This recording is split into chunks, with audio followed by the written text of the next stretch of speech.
As Hope's fragile body trembled on the cold ground, abandoned by her mother and deemed worthless by every expert who saw her, Emma watched in stunned silence as Aurora, the oldest and most battle-scarred mare on the ranch, broke through the crowd and positioned her aging body protectively over the dying foal.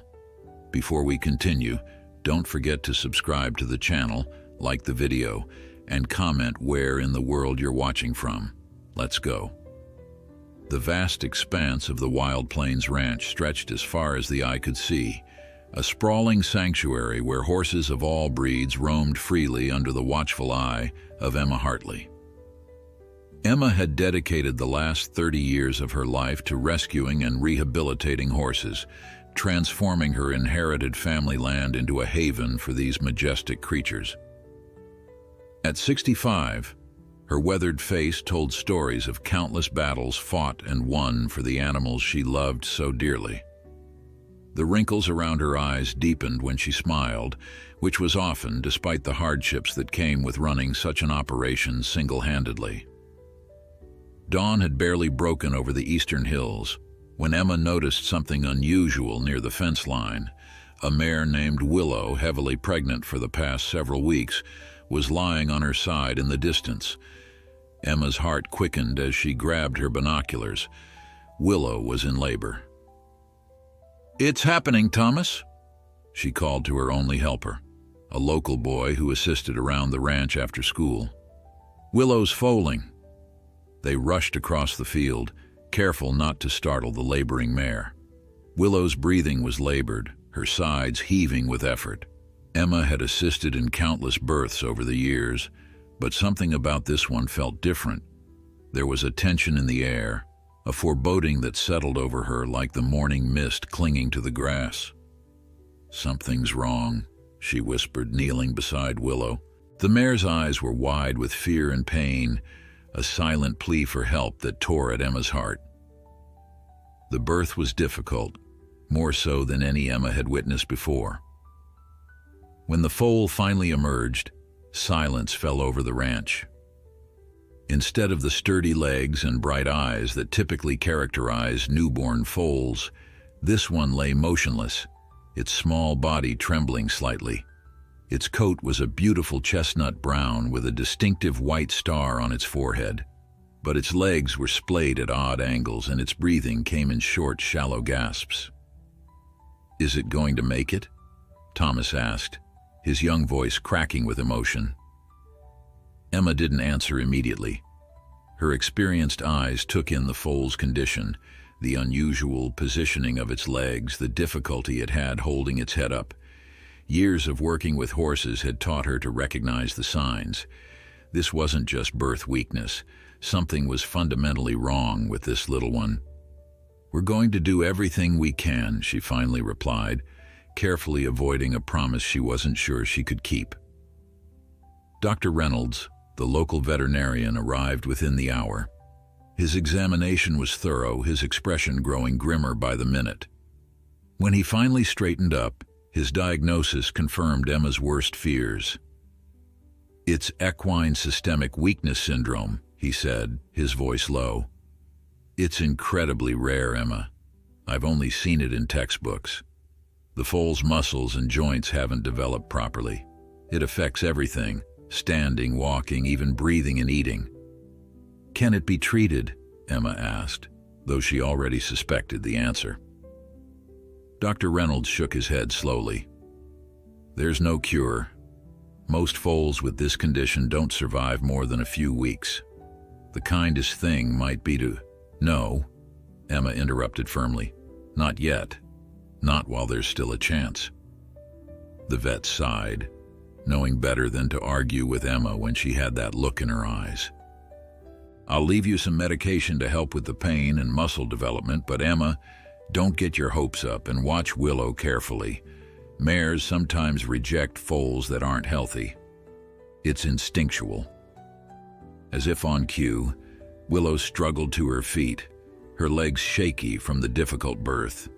Emma expected her to turn to her newborn, to nuzzle and clean it as mares typically did. Instead, Willow took one look at her foal, snorted loudly, and walked away, her movements stiff and deliberate. "Willow," Emma called after her, but the mare didn't look back. The rejection was as clear as it was heartbreaking. Emma named the foal Hope, a name that felt both appropriate and desperately needed. For the next several days, she became Hope's surrogate mother, feeding her with a bottle every 2 hours, massaging her weak muscles, and helping her attempt to stand. But despite Emma's tireless efforts, Hope's condition remained dire. The foal could barely lift her head, let alone stand on her fragile legs. Each day became a battle against time, against nature, against the overwhelming odds stacked against this little life. Word about Hope spread throughout the local horse community. Several breeders visited, their curiosity piqued by the rare condition, but their interest quickly turned to pity, then to practical, cold-hearted advice. "You're wasting your time and resources, Emma," said Michael Porter, owner of the prestigious Silverbrook stables. "That foal will never run, never even stand properly. In this business, you have to know when to cut your losses." "Hope isn't a business decision," Emma retorted, her voice sharp. "She's a living being fighting for her life." But as days turned into weeks, even Emma's unwavering determination began to falter. Hope remained unable to stand for more than a few seconds at a time. Her breathing was labored, and each feeding was a struggle. The other horses in the sanctuary seemed to sense something was wrong with the foal. They kept their distance, following Willow's example of rejection. All except one. Aurora was the oldest mare at Wild Plains, a beautiful white Arabian with a proud bearing despite her 27 years. She had been Emma's first rescue, saved from an abusive owner who had used her for breeding until her body was nearly broken. Emma had nursed Aurora back to health all those years ago, and the mare had remained fiercely loyal ever since. One evening, as Emma sat beside Hope in the special stall she had prepared, she noticed Aurora watching from the doorway.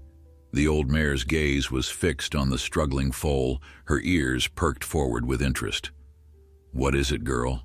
Emma asked softly. Aurora nickered gently and took a tentative step into the stall.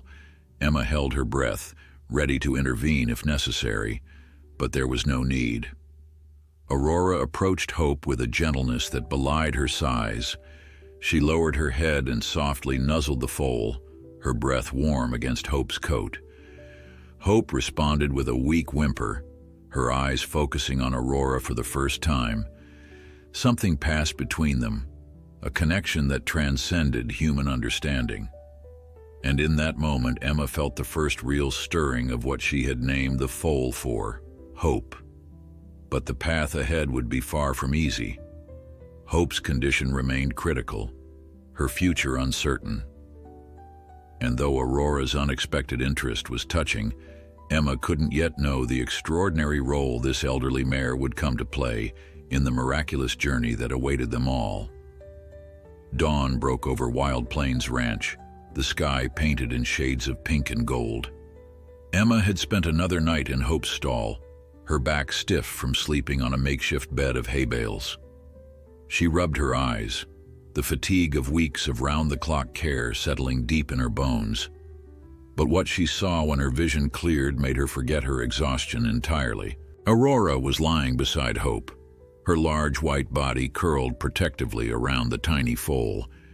The contrast between them was striking, Aurora's coat gleaming like freshly fallen snow against Hope's rich chestnut brown. The elderly mare's head was lowered, her muzzle gently touching Hope's neck. And Hope, for the first time since her birth, seemed peaceful. "Well, I'll be," Emma whispered, afraid to disrupt the scene before her. As if sensing Emma's presence, Aurora raised her head and nickered softly. Hope stirred but didn't appear distressed. Instead, the foal attempted to shift closer to Aurora, her weak limbs trembling with the effort. Emma watched in amazement as Aurora carefully adjusted her position, making it easier for Hope to nestle against her warm side. There was something almost maternal in the way the old mare cared for the foal. a tenderness that Emma had seen only in the most devoted of mothers. "Has she been here all night?" Thomas asked, appearing at the stall door with 2 steaming mugs of coffee. Emma accepted one gratefully. "Seems that way. I fell asleep around midnight, and she was just watching from the doorway then." "Do you think she knows?" "About Hope's condition, I mean." Emma considered the question as she sipped her coffee. Animals have a way of sensing these things. Maybe Aurora recognizes something in Hope that we don't. Dr. Reynolds arrived later that morning for his weekly checkup. His eyebrows shot up in surprise when he saw Aurora and Hope together. "This is, unexpected," he said, setting down his medical bag, "especially considering how the other horses have reacted to the foal." "Aurora's different," Emma replied, a hint of pride in her voice. "Always has been." The vet's examination revealed little change in Hope's condition. The medication was helping with pain management, but the fundamental weakness in her muscles and joints remained. Her prognosis was still poor. "The fact that she survived this long is already beating the odds," Dr. Reynolds said, his tone gentle but realistic. "But Emma, you need to prepare yourself. This condition doesn't improve. At best, it stabilizes." Emma nodded, her face set in determined lines. "She's a fighter, Doc, and now she has Aurora in her corner too." After the vet left, Emma went about her daily chores, checking in on Hope and Aurora every hour. By midday, she noticed something remarkable. Aurora was encouraging Hope to nurse. The elderly mare had no milk to offer, having not foaled in over a decade, but the instinct to nurture remained strong. Emma quickly prepared a bottle of the special formula Dr. Reynolds had prescribed. "Here, let me help," she said, approaching carefully. To her surprise, Aurora didn't move away. Instead, the mare watched attentively as Emma positioned the bottle for Hope. The foal drank more eagerly than she had in days, as if Aurora's presence gave her strength. When she finished, Emma gently wiped milk from Hope's muzzle and found herself unexpectedly tearful. "Thank you," she whispered to Aurora, resting her forehead against the mare's strong neck. Aurora replied with a soft snort, her large, intelligent eyes fixed on Hope. Over the next few days, a routine developed. Aurora rarely left Hope's side, keeping the foal warm during the cool nights and shading her from the harsh midday sun. Under the old mare's watchful eye, Hope began to show small but significant improvements. She held her head up for longer periods. Her breathing became less labored. She even attempted to stand several times, though her legs still buckled beneath her after a few wobbly seconds. Emma documented these changes meticulously, her journal filling with notes and observations. She sent regular updates to Dr. Reynolds, who remained cautiously optimistic but still emphasized the reality of Hope's condition. "Don't mistake determination for recovery," he warned during a phone call. "The disease is still there, Emma." But Emma couldn't help feeling that something extraordinary was happening, something beyond medical explanation. The bond between Aurora and Hope grew stronger with each passing day, becoming almost palpable. It was as if the elderly mare was pouring her own life force into the struggling foal, sharing strength accumulated over her long years. Not everyone shared Emma's growing optimism. Michael Porter returned to the ranch one afternoon, bringing with him several other breeders from the county. "We've been talking," he said, not bothering with pleasantries. "That foal is taking up resources that could be used for horses with a future. We've pooled some money to compensate you for your time, but it's time to make the sensible decision." Emma stared at him, momentarily speechless. Then her shock gave way to a cold anger. "You want to put a price on Hope's life? After everything she's overcome already?" "She hasn't overcome anything, Emma," Michael replied, his voice infuriatingly patient. "She's prolonging the inevitable, and you're enabling it. This isn't kindness, it's cruelty dressed up as compassion." "Get off my property," Emma said quietly, her hands clenched at her sides. "All of you. Now." After they left, Emma returned to Hope's stall, her heart heavy.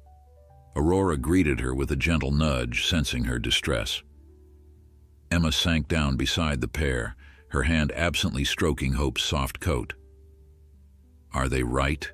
she whispered, voicing the doubt that had been gnawing at her conscience. "Am I being selfish, keeping you here? Is it fair to make you fight so hard?" Hope shifted slightly, her large brown eyes fixing on Emma with what seemed like understanding.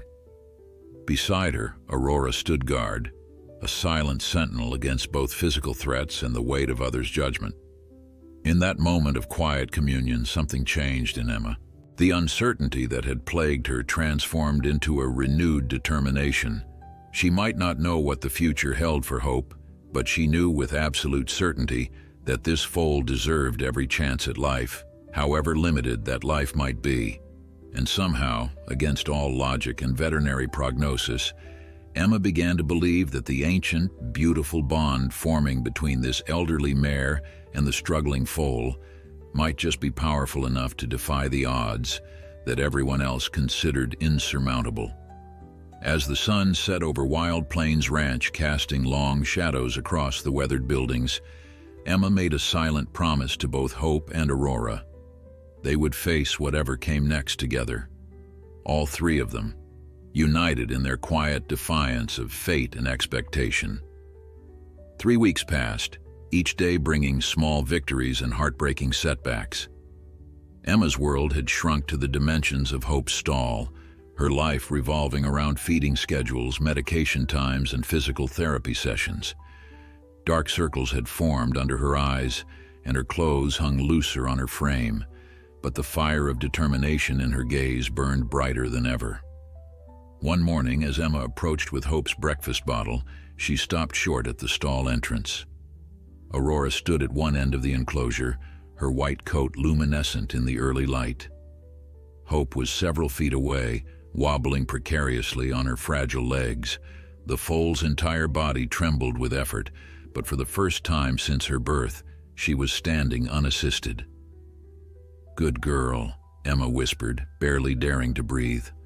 "Oh, you brave, beautiful girl." Aurora nickered softly, as if encouraging the foal. Hope took one tentative step forward, then another. Her legs splayed awkwardly, and her movements were far from the graceful gait of a healthy foal, but she was walking, actually walking, toward Aurora. Emma sank to her knees, overcome with emotion. For weeks she had massaged Hope's underdeveloped muscles, gently stretched her limbs, and supported her weight, while encouraging her to stand. Dr. Reynolds had insisted these efforts would provide comfort, but little improvement. Yet here was Hope, defying every prediction, every medical certainty. When Hope finally reached Aurora, the elderly mare gently nuzzled her, nickering softly, as if in praise. The foal leaned against Aurora's strong shoulder, exhausted but triumphant.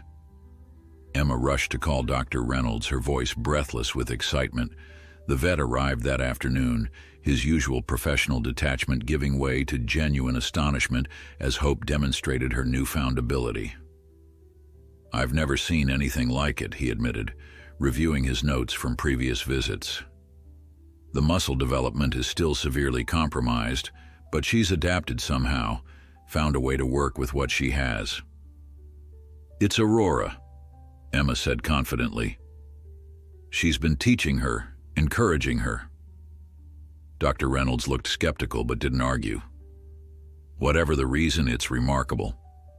But Emma," he added, his tone growing serious, "this doesn't mean she's recovering. The disease is still present, her heart and lungs are still affected. This is an improvement in mobility, yes, but not a cure." Emma nodded, accepting the caution even as her heart soared with hope. "I understand. But it's something, isn't it? A step forward." "Literally," the vet agreed with a small smile. "Just keep your expectations realistic."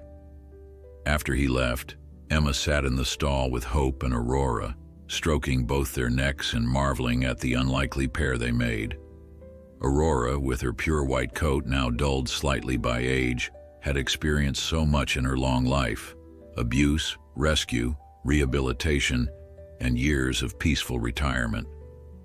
And now, when she should have been enjoying her final years in quiet rest, she had taken on the monumental task of nurturing a foal that even its own mother had rejected. "You're something special, old girl," Emma murmured to Aurora. "You both are." As if understanding the compliment, Aurora nudged Emma's shoulder gently. Hope, exhausted from her morning's accomplishment, dozed beside them, her breathing still labored but somehow stronger than before.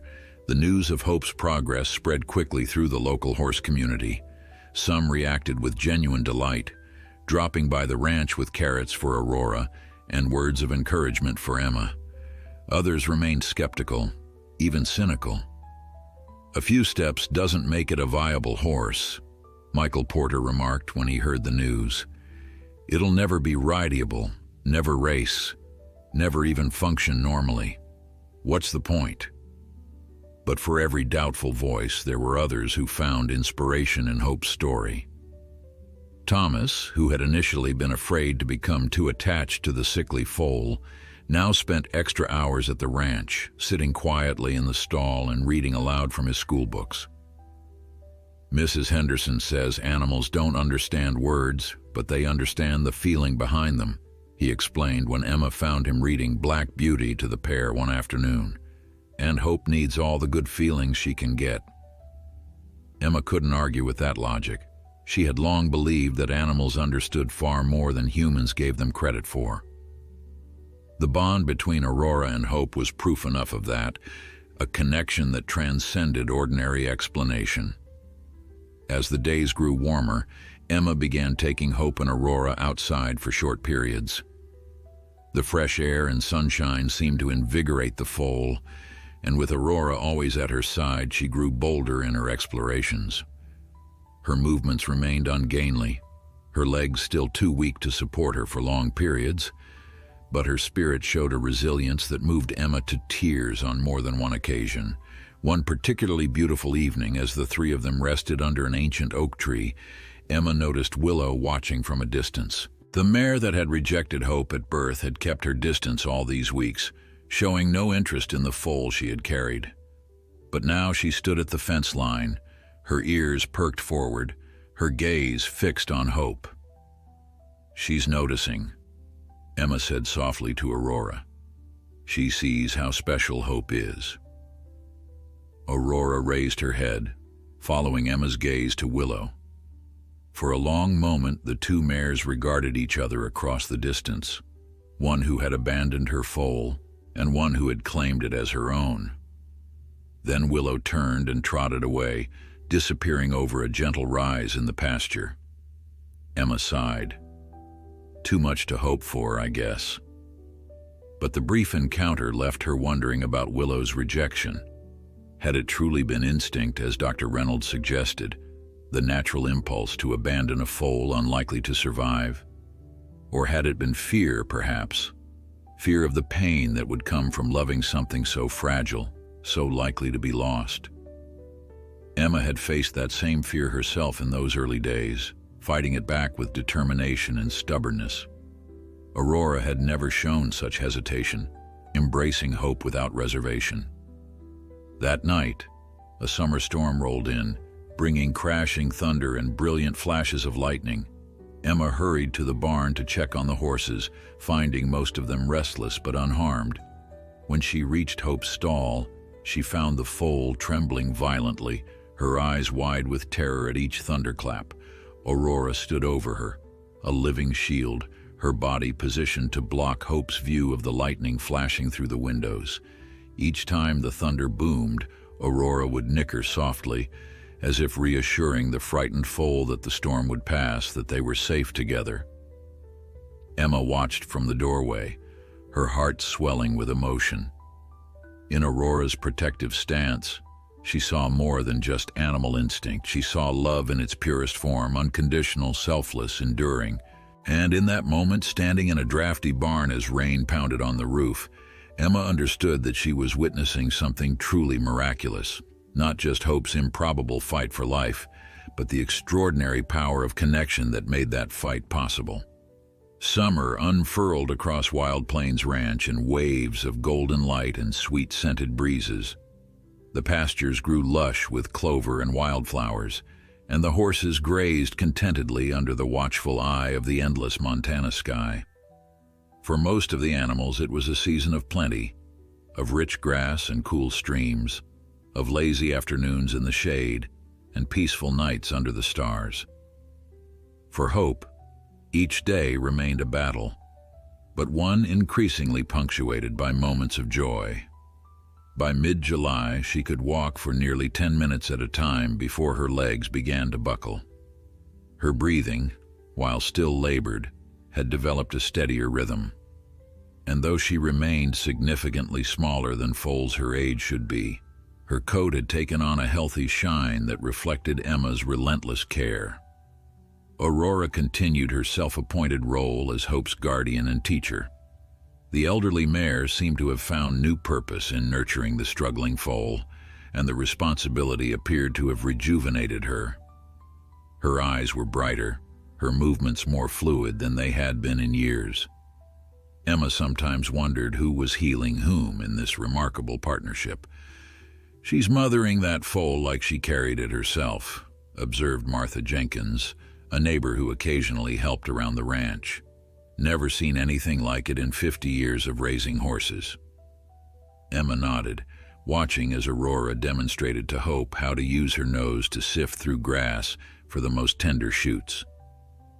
"She's teaching her everything, how to drink from the stream, where to find shade, even how to interact with the other horses." This last lesson was perhaps the most poignant. The herd at Wild Plains still maintained their distance from Hope, their instinctual wariness of weakness undiminished by the foal's progress. But Aurora had developed a system, positioning herself between Hope and any approaching horses, her presence a bridge between the fragile foal and the wary herd. Under Aurora's protection, some of the younger horses had begun to accept Hope's presence at the fringes of their gatherings. Not everyone was moved by this unusual bond. Michael Porter made a point of bringing potential buyers to his neighboring property, past the edge of Emma's land where Hope and Aurora could often be seen together. Perfect example of sentimentality over sense, Emma overheard him telling a well-dressed couple one afternoon. "Hartley's wasting resources on a genetic dead end instead of managing her stock properly. That's why Silverbrook produces champions while Wild Plains turns out pasture ornaments." The words stung, particularly because Emma's financial situation was growing precarious. Hope's special formula, medications, and veterinary care were expensive. The small income Emma generated from boarding healthy rescue horses barely covered regular ranch expenses, let alone the additional costs of caring for a foal with such severe medical needs. One evening, as Emma sat at her kitchen table reviewing bills by lamplight, Thomas found her with her head in her hands. "Are you okay, Miss Emma?" he asked, setting down the clean feed buckets he'd brought in. Emma straightened quickly, forcing a smile. "Just tired, Thomas. Nothing to worry about." But Thomas, despite his youth, wasn't easily fooled. "Is it about the money? I heard Mr. Porter telling someone at the feed store that you might have to sell some of your land soon." Emma felt a flash of anger at the gossip, quickly followed by resignation. Small towns had long memories and loose lips. "Michael Porter doesn't know everything about my business," she said firmly, though the stack of unpaid bills before her told a different story. "I could work more hours," Thomas offered earnestly. "And I don't need to be paid right away. Hope needs you more than I need money." Emma felt tears spring to her eyes at the boy's generosity. "That's very kind, Thomas, but this isn't your burden to carry. We'll figure something out." After Thomas left, Emma walked out to the barn for her nightly check on Hope. She found the foal and Aurora in their usual position, side by side in the straw. Aurora's body curved protectively around the smaller figure. The peaceful scene eased some of the tension from Emma's shoulders. Whatever financial challenges she faced, moments like these reminded her why she had committed to this path. As July gave way to August, a heat wave descended on the region. The temperature soared, turning the air thick and oppressive. Emma set up extra fans in the barn and filled additional water troughs, concerned about how the extreme weather might affect Hope's already compromised breathing. Despite these precautions, Hope began to struggle. The heat seemed to sap what little strength she had built up over the summer months. Her walks with Aurora grew shorter, her breathing more labored.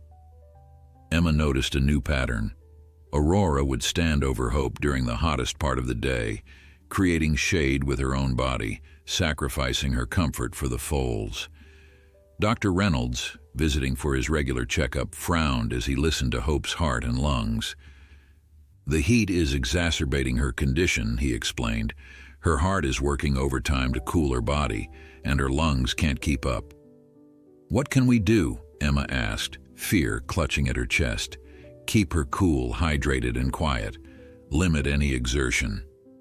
He hesitated, then added gently, "Emma, this might be the crisis point we've been anticipating. Her body is under tremendous strain." Emma nodded, unable to speak past the lump in her throat. After the vet left, she sat beside Hope, stroking her neck and fighting back tears. Aurora stood nearby, as if understanding the gravity of the moment. That night, Emma made a bed of hay beside Hope's stall, unwilling to leave the foal alone. Around midnight, she was awakened by a soft sound, Aurora pacing anxiously, her hooves making a gentle rhythm on the barn floor. Emma rose quickly to check on Hope. The foal was in distress, her breathing shallow and rapid, her small body trembling violently. Emma's heart raced as she fumbled for her phone to call Dr. Reynolds. As she waited for him to answer, she knelt beside Hope, murmuring soothing words that felt hollow against the magnitude of her fear. Aurora pushed past Emma, positioning herself beside the struggling foal. With gentle precision, the elderly mare began to nuzzle Hope's side, applying pressure in specific spots as if performing some ancient equine healing ritual.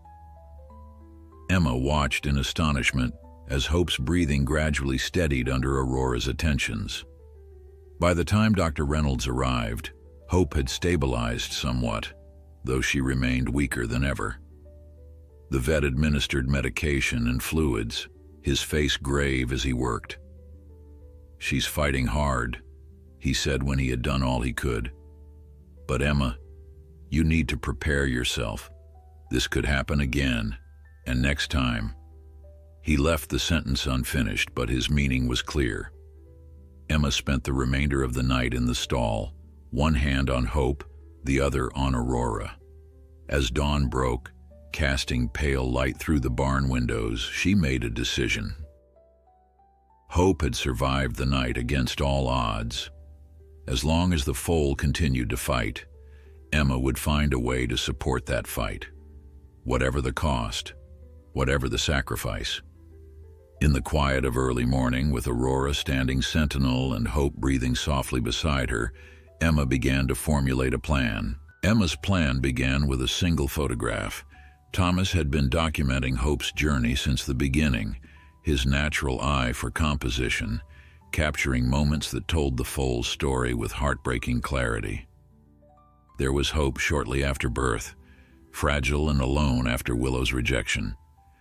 Hope during her first attempts to stand, determination evident in her eyes despite her failing body.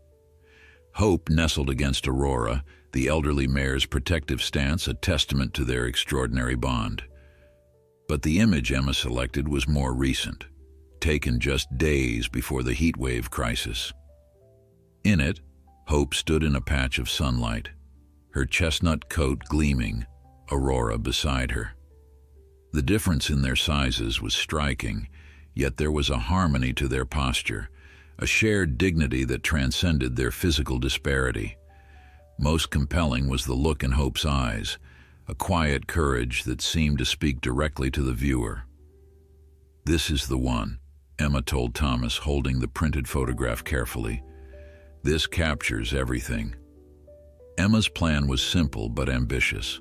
She would share Hope's story, not just locally but widely. In an age where social media could transform obscure stories into global phenomena overnight, Emma believed Hope's fight for life might resonate with people far beyond their small Montana community. With Thomas's help, Emma created a social media page titled Hope Against the Odds. She posted the photograph along with a brief, honest account of Hope's condition, Aurora's unexpected intervention, and the financial challenges threatening their future. "I'm not asking for pity," she wrote in the closing paragraph. "I'm sharing a story of resilience, of cross-species compassion, and of the fight for life against impossible odds. Hope may never gallop across open fields or carry a rider, but she has taught me more about courage than any champion racehorse ever could." Emma had modest expectations. Perhaps a few donations from horse lovers, maybe some advice from others who had dealt with similar conditions. What she didn't anticipate was the speed with which Hope's story would spread. By the following morning, the post had been shared thousands of times. Comments flooded in from across the country and beyond, words of encouragement, offers of support, stories from others who had faced similar battles with beloved animals. A veterinary school professor reached out offering consultation. A pharmaceutical company that specialized in equine medications volunteered to provide Hope's treatments at no cost. A children's book author asked permission to tell Aurora and Hope's story in her next project. The response was overwhelming, a tidal wave of goodwill that left Emma speechless. But the most surprising reaction came from closer to home. 3 days after Emma's post went viral, a sleek black car pulled up to the ranch house. Emma, who had been changing Hope's bandages, watched through the barn window as Diane Porter, Michael's wife, stepped out. Unlike her husband, Diane rarely visited neighboring properties, preferring the manicured elegance of Silverbrook stables to the more rustic surroundings of Wild Plains. Emma met her at the barn door, wiping her hands on her jeans. "Diane, this is unexpected." Diane Porter was a tall, elegant woman with carefully highlighted blonde hair and the poised demeanor of someone accustomed to moving in wealthy circles. Today, however, she seemed uncharacteristically hesitant. "I saw your post," she said without preamble. "About the foal. I'd like to see her." Emma hesitated, protective instincts flaring. "Michael's made his opinions about Hope quite clear. I'm not sure." "I'm not Michael," Diane interrupted, a flash of something like pain crossing her features. "And I'd like to form my own opinion if you don't mind." Reluctantly, Emma led Diane to Hope's stall. Aurora raised her head at their approach, her stance shifting subtly to position herself between the newcomer and Hope. The foal, still weak from her recent crisis, lay in the straw, her breathing labored but steady. Diane stood silently for a long moment, observing the pair. When she finally spoke, her voice was softer than Emma had ever heard it. "Michael doesn't know I'm here. He wouldn't approve." "Why are you here then?" Emma asked. Diane's perfectly manicured hands gripped the stall door. 27 years ago, I gave birth to a daughter. She had a rare congenital condition that affected her muscles and respiratory system, not unlike your foal. The doctors told us she wouldn't live past her first birthday. Emma's defensive posture melted as understanding dawned. "I'm so sorry, Diane. I had no idea." "No one does. Michael doesn't like to talk about it." Diane's gaze remained fixed on Hope. "He wanted to let nature take its course, said it was cruel to prolong her suffering. I fought for every treatment, every experimental procedure. We nearly divorced over it." "What happened?" Emma asked softly, though she suspected she knew the answer. "She died when she was 11 months old. Despite everything we tried." Diane's voice was steady, but her eyes shimmered with unshed tears. Michael took it as proof he'd been right all along. He never forgave me for what he saw as extending her pain, and I never forgave him for being ready to give up so easily. The silence that followed was heavy with shared understanding. Emma watched as Diane tentatively extended a hand toward Hope. The foal lifted her head slightly, her large brown eyes regarding the stranger with gentle curiosity. "She's a fighter," Diane said finally, "like my Elizabeth was." "Yes," Emma agreed softly. "She is." Diane straightened, composure returning like a veil being drawn. "I can't openly oppose Michael in this. Our marriage has enough fractures already. But I want to help." She reached into her handbag and withdrew a check, which she handed to Emma without ceremony. "Use it for whatever Hope needs. No one needs to know where it came from." Emma glanced at the check and inhaled sharply at the amount, enough to cover Hope's medical expenses for a year or more. "Diane, I can't possibly—" "Please," Diane said, her voice cracking slightly. "Let me do this. For Hope. For Elizabeth. For the fight Michael wouldn't let me finish." After Diane left, Emma sat with Hope and Aurora, the check still in her hand. The unexpected encounter had shaken her, revealing layers of pain beneath the polished surface of the porter's seemingly perfect life. It was a stark reminder that battles fought in private often left the deepest scars. That evening, as Emma updated Hope's social media page with news of her stable condition, she chose her words carefully. "Today, Hope reminded me that courage comes in many forms," she wrote. "Sometimes it's in the strength to keep fighting against all odds. Sometimes it's in the willingness to stand beside those who are fighting. And sometimes it's in the bravery to revisit our deepest wounds to help another heal." As responses and support continued to pour in, Emma felt a shift in the atmosphere surrounding Hope's struggle. What had begun as a lonely battle against insurmountable odds had transformed into something larger, a testament to the ripple effects of compassion, to the unexpected ways in which one small life could touch countless others. For the first time since Hope's birth, Emma allowed herself to believe that the Foal's story might not be defined by tragedy after all, but by the extraordinary connections she had inspired along the way. As August melted into September, the Wild Plains Ranch transformed. What had once been a quiet sanctuary known only to locals became a pilgrimage site of sorts for those touched by Hope's story. Every day brought visitors, some who had traveled hundreds of miles, their eyes bright with anticipation as they asked to see the miracle foal and her guardian angel. Emma established careful visiting hours, protective of Hope's delicate health and Aurora's dignified nature. She understood the public's fascination but refused to turn the pair into a spectacle. Each visitor was briefed on proper behavior, quiet voices, slow movements, no flash photography, and accompanied by either Emma or Thomas during their time with Hope and Aurora. Most respected these boundaries, moved to reverent silence by the sight of the unlikely pair. Children would whisper questions, their faces solemn with understanding beyond their years. Adults often left with tears in their eyes, something fundamental shifted in their worldview. "It's like they're pilgrims," Thomas observed one evening as the last visitors of the day departed. "Like Hope and Aurora are teaching them something they can't learn anywhere else." Emma nodded, watching a family walk slowly back to their car, the parents deep in quiet conversation, their children casting backward glances at the barn. "They're teaching us all, I think." The online community that had formed around Hope's story grew daily. People shared their own stories of resilience, of bonds formed across boundaries, of fights against impossible odds.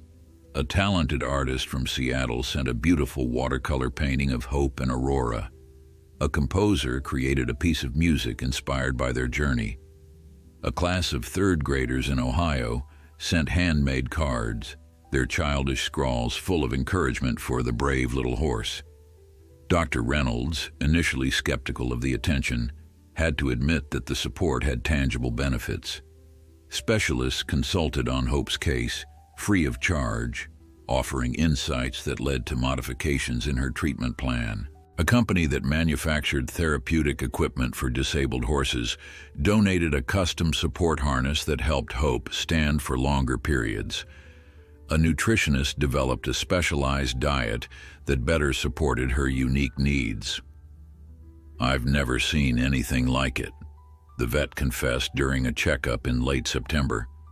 "Her vital signs are stronger than I would have believed possible given her condition.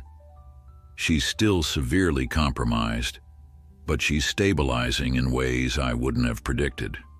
"Is it the new treatments?" Emma asked, hope fluttering in her chest. Dr. Reynolds shook his head slowly.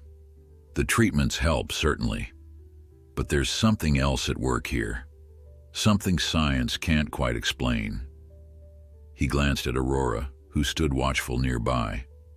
"That mare hasn't left her side in months, has she?" "Not willingly," Emma confirmed. "Even when I try to give Aurora some time in the pasture, she's restless until she's back with Hope."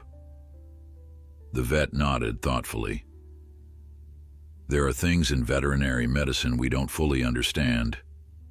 The healing power of connection is one of them." He packed his equipment, adding almost reluctantly, "Whatever's happening here, it's working. Her lungs sound clearer than they have since birth." Hope's progress, while still painstakingly slow by normal standards, continued to defy expectations. By early October, she could walk the length of the small paddock outside the barn without stopping to rest. Her coat had grown thicker in preparation for winter, giving her a fluffier appearance that visitors often called adorable. Much to Emma's private amusement, knowing the serious battle the little body beneath that fluffy exterior fought daily. Aurora remained Hope's constant companion, her teacher and protector. The elderly mare seemed to instinctively understand Hope's limits, never pushing too hard but always encouraging progress. When Hope tired, Aurora would position herself so the foal could lean against her. When Hope grew frustrated with her limitations, Aurora would nuzzle her gently, as if reminding her that progress wasn't measured in strides but in persistence. Not everyone celebrated Hope's growing fame. Michael Porter made his displeasure known in town, loudly dismissing the circus at Wild Plains and questioning the ethics of parading a deformed animal for public sympathy. But his words found less fertile ground than before. The community had witnessed something in Hope's struggle and Aurora's devotion that resonated on a level deeper than practicality or economics. One crisp October afternoon, Emma was surprised to see Michael's truck pull into her driveway. He hadn't set foot on her property since Hope's story went viral, making his disdain clear from a distance. "Michael," Emma greeted him cautiously as he approached, his face set in hard lines. "This has gone far enough, Emma," he said without preamble. "You've turned a private matter into public spectacle. You've got people from all over trespassing across neighboring properties to get here. And now my wife—" He stopped abruptly, as if catching himself. Emma's heart sank. So he knew about Diane's visit. "Your wife made her own decision to come here." "Diane is emotional about these things," Michael said dismissively. "She doesn't think clearly when it comes to lost causes." The casual cruelty of his words stung. Emma wondered how much pain Diane had endured over the years, her grief for her daughter dismissed as mere emotionality. "Hope isn't a lost cause," Emma said firmly. "She's a living being fighting for her life, and she's winning that fight against all odds." Michael scoffed. "She's a defective animal that should have been euthanized months ago. All this," he gestured broadly at the ranch, "is prolonging the inevitable while exploiting people's sentimentality." "Is that what you thought about your daughter too?" The words escaped before Emma could stop them. Michael's face drained of color, then flushed dark with fury. For a moment she thought he might strike her. "You know nothing about my daughter," he said, his voice dangerously quiet. "Nothing." "I know Diane is still grieving," Emma replied, softening her tone. "I know she sees something in Hope's fight that connects to her own pain. Maybe if you came to see Hope yourself." "I'm not interested in your sideshow," Michael cut her off. "I came to tell you that I'm filing a complaint with the county about the traffic and disruption your visitors are causing. This ends now." As he turned to leave, Emma called after him. "You can't stop people from caring, Michael. Not with complaints, not with barriers, not with anything. Hope matters to them. Her story matters." Michael didn't respond, but his rigid shoulders as he walked away told Emma that her words had hit their mark. She watched his truck disappear down the road, a heaviness settling in her chest. The conflict with Michael had always been about more than just Hope. It was about fundamentally different ways of seeing the world, of valuing life, of understanding what constituted meaning and purpose. That evening, as Emma sat with Hope and Aurora under a sky ablaze with autumn stars, she found herself contemplating the strange paths that had led them all to this point. A sickly foal rejected at birth, an elderly mare with a traumatic past, a woman who had dedicated her life to healing broken creatures, and now thousands of strangers drawn into their quiet drama, finding in it something that spoke to their own hearts. "We're changing things," she whispered to her unusual family, "in ways we may never fully understand." Aurora nickered softly in response, her breath warm in the chilly evening air. Beside her, Hope dozed peacefully, her breathing steady and strong, a small miracle in itself. Winter arrived early in Montana that year, sweeping down from Canada in a series of fierce storms that blanketed Wild Plains Ranch in snow by mid-November. The pristine white landscape transformed the property into a scene from a Christmas card, but the beauty came with complications. The cold presented new challenges for Hope, whose fragile respiratory system struggled with the frigid air. Emma converted part of the barn into a climate-controlled space, installing heaters and humidifiers to ease the foal's breathing. Aurora, now approaching her 28th year, felt the cold seeping into her aging bones. Her movements grew stiffer, her once fluid gait becoming more measured as she navigated the icy ground.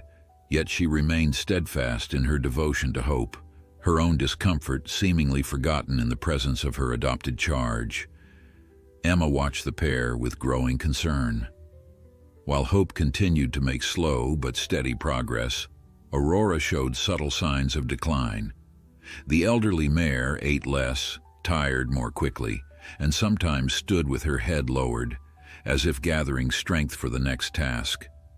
Dr. Reynolds had examined her and found nothing specifically wrong, just the natural progression of age accelerated by months of constant vigilance over Hope.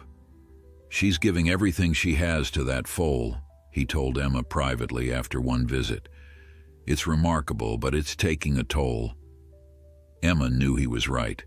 There was something almost sacrificial in Aurora's dedication, as if the mare had decided that Hope's life was worth any cost to her own. The realization filled Emma with a complex mixture of gratitude and grief. One particularly cold morning in early December, Emma arrived at the barn to find an unusual scene. Aurora lay on her side in the straw, her breathing shallow, her eyes half closed. Beside her stood Hope, alert and watchful, her small body positioned as if standing guard. As Emma approached, she noticed Hope doing something extraordinary. The foal was gently nuzzling Aurora's neck and shoulders in the exact same pattern that Aurora had used to comfort her during her worst moments. "Hope?" Emma whispered, amazed at the role reversal. The foal glanced up briefly but continued her attentions to Aurora. Dr. Reynolds, summoned immediately, diagnosed Aurora with severe arthritis exacerbated by the cold, coupled with exhaustion. "She needs rest," he emphasized. "Complete rest, away from the stress of constant caregiving." but separating Aurora from Hope proved impossible. When Emma attempted to move Aurora to another stall for recovery, the elderly mare became so distressed that her condition worsened. Hope, too, showed signs of anxiety when Aurora was out of sight, her breathing becoming more labored, her hard-won progress seemingly slipping away. "They're too connected now," Emma realized aloud. "What helps one hurts the other." The solution came from an unexpected source. That afternoon, as Emma sat beside Aurora, stroking her neck and wondering how to resolve this impossible situation, she noticed movement at the stall door. Willow, Hope's birth mother, stood watching, her ears perked forward with interest. Over the past months, Willow had shown increasing curiosity about Hope from a distance, sometimes observing the foal during her therapy sessions or watching from across the paddock when Hope practiced walking. But she had never approached, maintaining the rejection established at birth. Now, however, something had changed. Willow entered the stall cautiously, her movements deliberate as she approached her offspring for the first time since turning away months ago. Hope tensed momentarily, but remained beside Aurora, her loyalty firmly established. Emma held her breath, ready to intervene if necessary. Willow stopped a few feet away, stretching her neck to sniff Hope carefully. Then, to Emma's astonishment, the mare extended her investigation to Aurora, gently blowing air through her nostrils onto the elderly horse's face, a greeting, an acknowledgement. What followed was a moment of communication beyond human understanding. Aurora lifted her head slightly, meeting Willow's gaze. Something passed between the two mares, some silent agreement, some transfer of responsibility. After a long moment, Willow lowered her head and positioned herself on Aurora's other side, creating a protective triangle with Hope. Emma watched in wonder as Aurora visibly relaxed, her breathing deepening as if a burden had been shared. For the first time in months, the elderly mare closed her eyes and slipped into a deep, healing sleep while Willow stood watch alongside Hope. "They've worked it out between themselves," Emma whispered to Thomas when he arrived later that morning. "Somehow they've figured out what Aurora needs." Over the next days, a new routine emerged. Willow began spending hours in the stall with Aurora and Hope, sometimes allowing Hope to stay close to her, forming a tentative bridge between birth mother and offspring. Aurora, relieved of constant vigilance, began to recover her strength. And Hope, astonishingly, seemed to thrive in this expanded circle of protection and care. Word of this new development spread quickly through the online community following Hope's journey.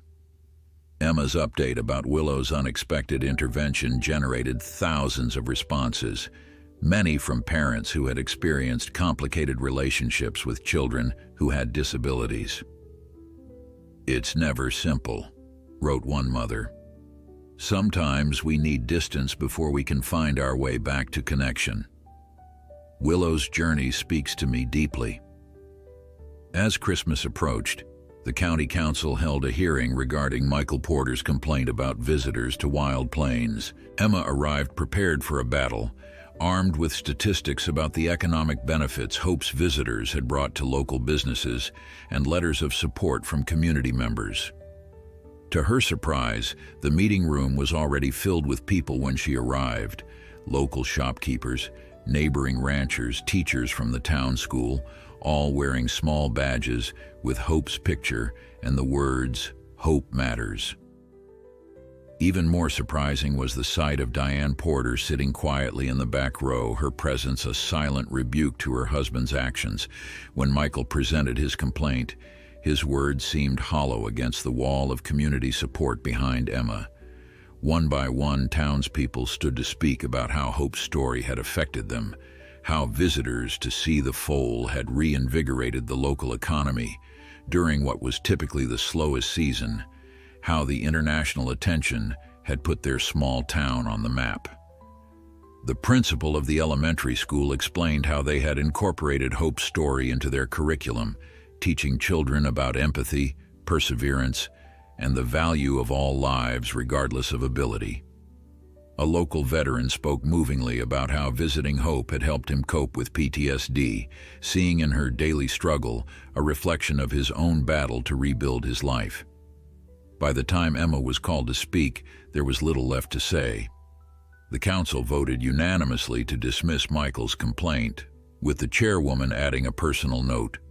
What's happening at Wild Plains Ranch is something special. It's bigger than regulations or traffic concerns. It's about hope, in all senses of the word. As the meeting adjourned, Emma found herself face to face with Michael in the hallway. His expression was unreadable, a complex mixture of anger, frustration, and something deeper, something that might have been pain. "You've turned the whole town against me," he said quietly. Emma shook her head. "This isn't about being against anyone, Michael. It's about recognizing that sometimes the things we can't measure or quantify are the most valuable of all." He turned away without responding, brushing past Diane without acknowledgement. Emma watched him go, wondering if he would ever find his way to the healing that hope seemed to offer everyone else who encountered her story. January brought the deepest cold of winter, days when breath crystallized in the air, and the world seemed suspended in ice. Inside the climate-controlled stall, however, a remarkable evolution was taking place. The unlikely trio of Hope, Aurora, and Willow had formed what Emma could only describe as a family, unconventional and unexpected, but undeniably powerful. Willow, having crossed the threshold from rejection to acceptance, now displayed an almost fierce protectiveness toward Hope. She seemed to have found a middle ground between the instinctual wariness that had led her to abandon her compromised foal and the growing recognition of Hope's determination to live. It wasn't the typical mother-foal bond, but something more considered, more conscious. A chosen connection, rather than merely a biological one.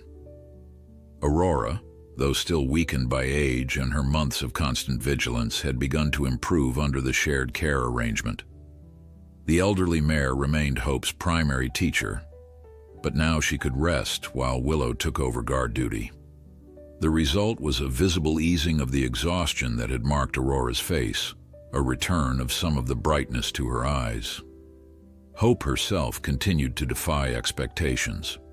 Now nearly 9 months old, she remained significantly smaller than foals her age, her gait still ungainly and her breathing labored, but there was a resilience in her that seemed to grow stronger rather than weaker with time. Dr. Reynolds, visiting for his monthly checkup, shook his head in amazement. "Her lung capacity has increased by 15% since December," he told Emma, reviewing his notes. "And that shouldn't be possible with this condition. The disease typically causes progressive deterioration, not improvement." "Is it the treatments?" Emma asked, though she suspected there was more to it. The vet smiled slightly.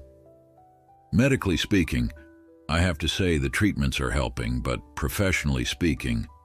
He glanced at the 3 horses, Aurora and Willow flanking Hope like sentinels.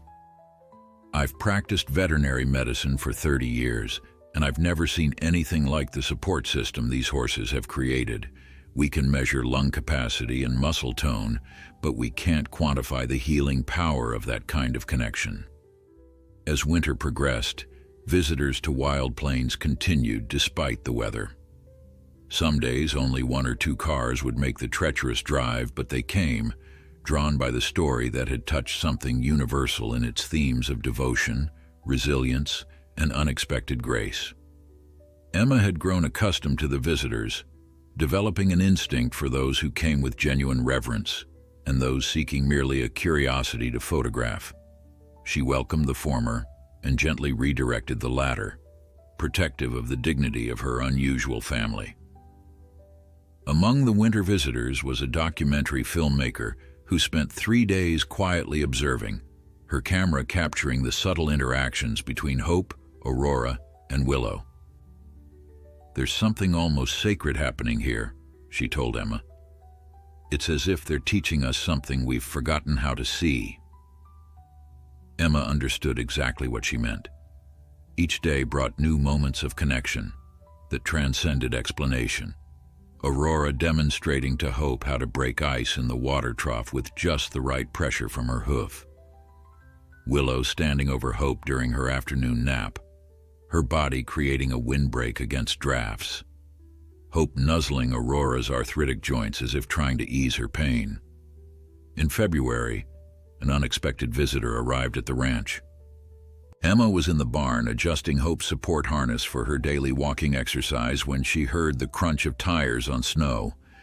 Looking out, she saw Michael Porter's truck idling in the driveway, exhaust clouding white in the cold air. For several minutes, the truck just sat there, engine running. Then finally the door opened, and Michael emerged. He stood beside his vehicle for a long moment, as if gathering courage, before making his way slowly toward the barn. Emma met him at the entrance, surprise and wariness mingling in her expression. "Michael." He nodded stiffly, his face haggard in the winter light. Without his usual confident bluster, he seemed older, somehow diminished. "I came to see the foal," he said simply. Emma studied him, searching for signs of his usual antagonism and finding instead only exhaustion. "Why now?" Michael's gaze dropped to the ground. "Diane's leaving me," he said, the words falling like stones. "She says I never properly grieved for Elizabeth, that I've been angry for 27 years instead of just sad." He looked up, his eyes red-rimmed. "She says I need to see your foal, that I need to understand what she sees in it." The vulnerability in his confession caught Emma off guard. This was a different Michael Porter than the one who had fought her at every turn. A man stripped of certainty, facing the consequences of decades of unprocessed grief. "Come in," she said finally, stepping aside. Inside, the barn was warm and quiet, filled with the soft sounds of horses breathing and the occasional rustle of straw. Emma led Michael to Hope's stall, where the three horses regarded the newcomer with alert interest. "That's Hope in the middle," Emma explained, though it was obvious which was the foal. "The white mare is Aurora, who's been with her since the beginning, and the bay is Willow, Hope's birth mother." Michael stood silently, his hands gripping the stall door. As he watched, Hope took a few unsteady steps toward him, her curiosity overcoming caution. Aurora and Willow moved with her, their bodies positioned to intervene if necessary. "She's walking," Michael said, surprise evident in his voice. Emma nodded. "She practices every day. It's still difficult for her, but she's determined." Hope reached the stall door, stretching her neck to investigate Michael. After a cautious sniff, she pressed her muzzle against his hand where it rested on the wood. Michael drew a sharp breath but didn't pull away. Something in his rigid posture seemed to crack, a hairline fracture in a dam that had held for decades. His hand trembled as it moved tentatively to touch Hope's soft muzzle. "Elizabeth loved horses," he said, his voice barely audible. "Even as a baby, she would laugh whenever she saw pictures of them. I always promised her." He stopped, unable to continue. Emma waited, sensing that this moment was not about her, not even about Hope, but about a father finding his way back to a grief he had never properly navigated. "I told Diane it was cruel to Hope," Michael continued finally, "that accepting reality was kinder than fighting it. I believed that, or I convinced myself I did. But watching this little one," he gestured at Hope, who remained calmly accepting his touch. "Maybe I was wrong. Maybe Hope isn't cruel, even when the outcome doesn't change." They stood in silence for several minutes, Hope patient under Michael's tentative caresses, Aurora and Willow watchful, but allowing the interaction. When Michael finally stepped back, Emma saw tears tracking silently down his weathered face. "Thank you," he said simply, and turned to leave. Emma didn't try to stop him or press the moment beyond what it was. A brief, fragile connection. a first step on what would likely be a long and difficult path. But as she watched his truck disappear down the snow-covered road, she felt a sense of witness to something profound. Another soul touched by Hope's improbable journey, another heart finding its way toward healing. Spring arrived at Wild Plains Ranch in a gentle awakening, first with the subtle lengthening of days, then with the emergence of tender green shoots pushing through melting snow, and finally with the chorus of returning birdsong filling the warming air. For Emma, who had watched Hope survive her first winter against all odds, the season brought a renewed sense of possibility. Hope was now approaching her first birthday, a milestone that even the most optimistic predictions had doubted she would reach. Though still small for her age and limited by her condition, she had developed a personality that shone with undeniable brightness. There was a curiosity in her, a willingness to engage with the world despite its challenges, that drew people to her like moths to flame. Aurora and Willow remained her constant companions, their unlikely trio a source of ongoing fascination for visitors. Aurora, though still showing signs of age, had regained much of her strength during the shared care arrangement of winter. Willow had grown into her role as Hope's protector, her initial rejection transformed into a fierce devotion that, while different from Aurora's gentle nurturing, was equally powerful. "It's like watching different types of love in action," Emma explained to Dr. Reynolds during his April visit. "Aurora loves Hope with this patient, teaching kind of love. Willow's love is more vigilant, protective." The vet nodded, completing his examination of Hope with practiced hands. "And both are exactly what she needs, different strengths for different challenges." He straightened up, his expression thoughtful. "She's going to turn 1 next month, Emma. When I first saw her, I wouldn't have bet on her seeing 6 weeks, let alone a year." "Do you think she'll continue to improve?" Emma asked, the question that was never far from her thoughts. Dr. Reynolds considered carefully before answering. "Her condition remains serious. The underlying disease hasn't disappeared, but she's found ways to adapt, to compensate for her limitations. And with this support system," he gestured to Aurora and Willow, "she's defying every medical expectation." As May approached, bringing with it Hope's first birthday, Emma began planning a small celebration. The online community that had followed Hope's journey for months eagerly embraced the idea, sending handmade gifts and birthday wishes from around the world. Local children created a colorful banner to hang on the barn, and the town bakery volunteered to make a special horse-friendly cake for the occasion. 2 weeks before the planned celebration, Emma received an unexpected phone call from Diane Porter. "I've been following Hope's progress online," Diane said after the initial greetings. "She looks stronger every day." "She is," Emma confirmed, curious about the purpose of the call. "The specialist thinks she might continue to improve for another year or more, though she'll always have limitations." There was a pause. Then Diane said, "Michael and I have been in counseling. After his visit to see Hope, something changed. He started talking about Elizabeth for the first time in decades, really talking, not just the anger he's carried all these years." Emma felt a surge of emotion at this news. "I'm glad to hear that, Diane." "It's been difficult," Diane admitted, her voice wavering slightly, "but necessary. We're learning to grieve together finally." Another pause.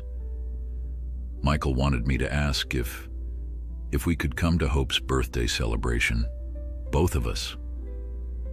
The request took Emma by surprise. Despite Michael's emotional breakthrough during his February visit, he had made no further contact with Wild Plains. Emma had assumed he was maintaining his distance, perhaps embarrassed by his vulnerability. "Of course you're both welcome," she said after a moment's consideration. "Hope's story seems to touch everyone differently. I'm glad it's helped you both." "It's more than that," Diane replied softly. "Hope isn't just a story to us anymore. She's become part of our healing." Her voice grew stronger. "And Michael has something he wants to discuss with you. Something important." The day of Hope's birthday dawned clear and perfect, the Montana sky an endless blue canvas above the ranch. By mid-morning, visitors began arriving. Families from town, regular followers of Hope's journey, even a television crew from a regional station doing a special feature on the miracle foal of wild plains. Emma had prepared the celebration area in the large paddock where Hope now spent much of her time. Colorful streamers hung from the fence posts, and a table laden with refreshments for the human guests stood under a shady tree. For Hope, there was a special arrangement of her favorite treats and the promised cake, a creation of pressed hay, apples, and carrots that looked festive despite its equine-appropriate ingredients. As noon approached, Emma noticed the porter's car pulling into the driveway. Michael and Diane emerged, walking together toward the gathering. Emma was struck by the change in Michael.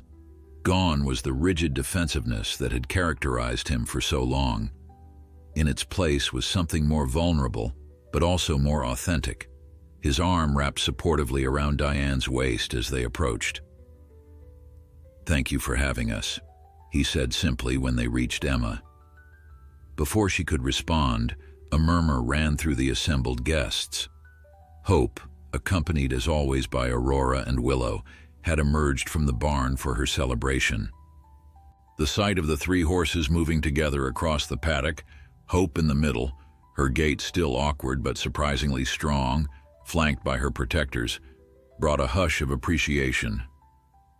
Hope approached the gathering with curious interest, her large eyes taking in the decorations and the assembled humans with evident delight. Aurora and Willow remained close, their presence a constant reassurance as Hope navigated the excitement of the day. After the official celebration, the singing, the cake, the dozens of photographs taken by adoring visitors, Michael asked to speak with Emma privately. They walked a short distance from the crowd, stopping at the fence line where they could still observe the festivities. "Diane tells me you're having some financial challenges," Michael began, "that even with the donations and support, the cost of Hope's ongoing care is substantial." Emma nodded cautiously. "We manage. Hope's needs come first." Michael looked out over the ranch, his expression thoughtful. "I've been thinking a lot about purpose lately, about what matters. For 27 years, I've defined success in terms of profit, performance, results. I built Silverbrook on those values." He turned to face Emma directly. "But I've been watching what you've created here, not just a sanctuary for animals, but a place of healing for people too, including me." He drew a deep breath. "I want to help ensure that continues." "What are you suggesting?" Emma asked, sensing something significant in his tone. "A foundation," Michael said. "The Elizabeth Porter Foundation for Equine Rehabilitation. Properly funded, properly structured. It would provide ongoing support for Hope's care, but also expand what you're doing here, creating opportunities for other special needs horses and for people who need the kind of healing that seems to happen in this place." Emma stared at him, momentarily speechless. "Diane and I have discussed it thoroughly," Michael continued. "This feels right. It honors Elizabeth's memory and supports something that's clearly making a difference in the world." As Emma absorbed the magnitude of his proposal, she found herself looking back at Hope, now surrounded by admiring children under the watchful eyes of her two guardians. The foal who had begun life rejected and seemingly doomed had, through her simple, determined existence, catalyzed healing that rippled outward in ever-widening circles, touching lives, mending relationships, inspiring compassion. "Hope really does change everyone she meets, doesn't she?" Emma said softly. 2 years passed, each season bringing its own challenges and triumphs to Wild Plains Ranch. The Elizabeth Porter Foundation transformed Emma's modest sanctuary into a specialized rehabilitation center for horses with rare conditions and disabilities. New barns with adaptive equipment stood alongside the original structures, and a small staff of dedicated professionals now assisted Emma in her expanded mission. Hope, defying every medical prediction, had grown into a 3-year-old with a distinct personality and remarkable adaptability. Though still small for her age and limited in stamina, she had developed compensatory strategies for her physical challenges that allowed her a quality of life once thought impossible. Her gait remained unconventional, a unique rhythm that accommodated her muscle weakness, but she could now trot short distances and even manage a brief canter on her strongest days. The bond between Hope, Aurora, and Willow had evolved as Hope matured. Willow had gradually resumed normal interactions with the herd while maintaining a watchful presence in Hope's life, a mother who had found her own way to care for her special offspring. Aurora, now 30 years old and in the twilight of her life, remained Hope's closest companion, their connection undiminished by time. On a golden afternoon in late September, Emma sat on the porch of the ranch house watching Hope and Aurora grazing together in the dappled shade of cottonwood trees. Beside her, Diane Porter sipped lemonade. Her once perfectly coiffed appearance softened into something more natural and relaxed. 3 years, Diane remarked, following Emma's gaze to the horses. Sometimes I can hardly believe it. Emma nodded, understanding all that remained unspoken in those simple words. 3 years since Hope's birth. 3 years of countless small miracles and hard-won victories. 3 years of healing that extended far beyond one fragile foal to touch dozens of lives, including Diane's own. The new therapy program starts next week, Emma said, referring to the Foundation's latest initiative, guided interactions between special needs children and the rehabilitation horses. The first group is coming from Billings on Tuesday. Michael's arranging transportation personally, Diane replied with a smile. He's become quite invested in the program design. This perhaps was the most unexpected development of all. Michael Porter's transformation from skeptic to advocate. After establishing the foundation, he had gradually become more involved in its work, bringing his business acumen and organizational skills to complement Emma's hands-on knowledge. The man who had once dismissed Hope as a defective animal now spoke passionately at fundraising events about the dignity of all life and the lessons taught by those who overcome extraordinary challenges. Their conversation was interrupted by the arrival of Dr. Reynolds making his monthly visit to check on the rehabilitation center's residents. After greeting the women, he made his way to where Hope and Aurora grazed. "Aurora's slowing down," Emma observed, a note of sadness in her voice. "More each day." Diane reached over to squeeze her hand in silent understanding. They both knew what approaching winter might mean for the elderly mare who had given so much of herself to save Hope. Dr. Reynolds examined Aurora first, his movements gentle and respectful of her age. Hope stood nearby, occasionally nudging the vet's arm as if supervising his work. The sight brought a smile to Emma's face despite her concern. Hope had developed an almost protective attitude toward Aurora in recent months, a beautiful reversal of their early relationship. When the examination was complete, the vet joined Emma and Diane on the porch, his expression confirming what they already knew. "Her heart is wearing out," he said simply. "She's far exceeded the normal lifespan for her breed, especially considering her early years of abuse. It's remarkable she's come this far." "How long?" Emma asked, the question catching in her throat. Dr. Reynolds shook his head. "Impossible to say exactly. Weeks, perhaps months. But I don't think she'll see another spring." He glanced back at the pair in the paddock. "The good news is that Hope is stable. Her condition will always require management, but she's adapted remarkably well. She'll be able to continue without Aurora's physical support." But not without her heart, Emma thought, watching as Hope gently rested her muzzle against Aurora's withers, a gesture of affection that had characterized their relationship from the beginning.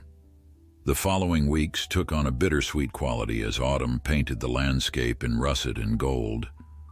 Aurora's decline accelerated with the falling temperatures, her once white coat now dull with age, her movements increasingly painful despite medication. Yet there remained a dignity in her carriage, a quiet strength that had defined her throughout her long life. Hope seemed to understand what was happening. She rarely left Aurora's side, often positioning herself to block cold winds or guiding the elderly mare to the softest patches of grass. At night they slept as they always had, side by side, Hope's smaller body curved against Aurora's larger frame. On the first truly cold morning of November, Emma found Aurora lying peacefully in the straw, Hope standing sentinel beside her. The elderly mare's eyes were open but distant, her breathing shallow. Emma knelt beside her, stroking the neck that had carried so many burdens over the years. "Thank you," she whispered, tears streaming unchecked down her face. "For everything you've given, for showing us all what love truly means." Hope lowered her head, nuzzling Aurora's mane with gentle insistence, as if urging her companion to rise. When Aurora didn't respond, Hope turned her gaze to Emma, her large eyes filled with a wisdom beyond her years. Throughout the day, a steady stream of visitors came to say goodbye.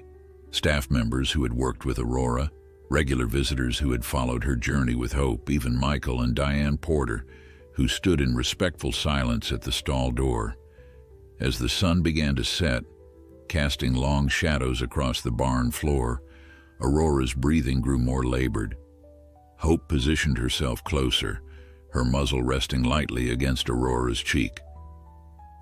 For hours they remained this way, the elderly mare gradually slipping away, the young horse she had saved maintaining a steadfast vigil. In the quiet hours before dawn, Aurora took her final breath, passing from the world as gently as she had lived in it. Hope stood motionless for a long moment, then slowly lowered herself to lie beside her friend one last time.